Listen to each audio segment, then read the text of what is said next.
In 1861, the United States was made up of 33 states and 7 territories. Although you are a border state, you are also a part of the statistic and must decide whether to stay in the Union or succeed with the South. In this case, secession is the best possible solution to all problems. It is believed by many Americans that the only reason why the South wishes to succeed is due to the overall concept of slavery. However, this is not true. There are other attributes such as political inequalities and economical differences that would support the South's secession. And so we ask, is it fair for parts of America to have significant differences between the North and the South? Should the North have an upper hand, or will you take the steps needed to rise above them? Southerners feel strongly about keeping the South pro-slavery. George Fitzhugh, a sociologist from North Carolina, even claims that Southern slaves are the happiest, and in some sense the freest people in the world, and that they enjoy their liberty. Would it be fair to take away the sense of freedom that these slaves have? Regardless of what the North believes, slavery is not something that can be described as evil. John Brown was one who sided with the North to end slavery. As an abolitionist, Brown did not understand the necessity of slaves and killed many of our fellow men. If you are to secede, events like Brown's raid on Harper's Ferry will no longer occur. Considering how problems like this end in violence, it is no surprise as to why Kansas received the name Bleeding Kansas. Don't you want to put an end to this violence? Aren't you tired of your loved ones having to suffer simply because you are a border state? Slaves of the South have been all but obedient and have caused no problems. This will change if you stay in the Union, because slaves will gain their freedom and opt to rebel against you. Just as the issue of slavery complicates the position of the South in the Union, political inequalities also arise.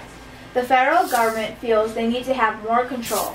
Because the states formed a confederation that lacked a strong federal government, it led to many conflicts which proceeded to the creation of the U.S. Constitution.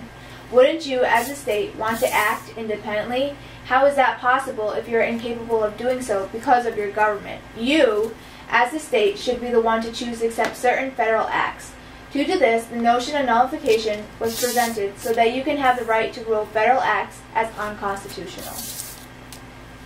John C. Calhoun was someone who felt strongly about nullification. He stated that a state, as a party to the Constitutional Compact, has the right to secede. The South feels as if they are no longer respected. Therefore, they are opting for secession, and so should you.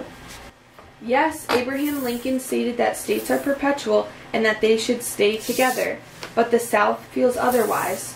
When Lincoln was elected president in 1860, Southerners felt uneasy because he was anti-slavery and was in favor of Northern interests. Would you rather have a president that has your best interests in mind, or a president who supports everything you do not? Lincoln received 180 electoral votes, and his platform was to be against the expansion of slavery. This reinforced the Southerners' belief that they would have no chance in winning the election. Therefore, the results show that the North is politically dominant over the South, and as states, you wouldn't want to be considered a minority. The South has major issues with the federal government telling each state how to act. If you also share this opinion, wouldn't you want the people in local governments to have a say on overall decisions? If the previous issues have not persuaded you to secede from the Union, the economical aspect certainly will. The North is creating newer industries, becoming overly powerful, and as a result, the South is losing money on its cotton and tobacco plantations. Thus, Southerners are even starting to think about trading outside the United States. Would you want the U.S. government to impose taxes and tariffs on your plantation goods? For the South, Eli Whitney's invention of the cotton gin in 1793 helped cotton become very profitable. The machine aided the increase in the number of plantations willing to move from other crops to cotton. This resulted in a large amount of cheap labor.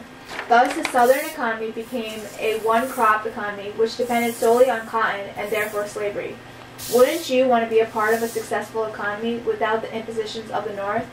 Alternatively, the Northern economy is more focused on city life and industry rather than agriculture.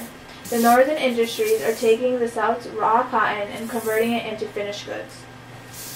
This is not fair because South's hard work is what drives the North. Yes, the North has a greater amount of railroad track, but the South has more slaves. The South is dependent upon their cotton, whereas the North is too busy industrializing and developing.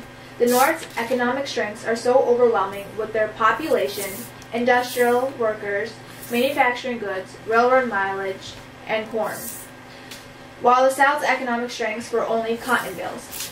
This shows that the North had more advantages when it came to the economy, so why stay in a union where you're not even needed?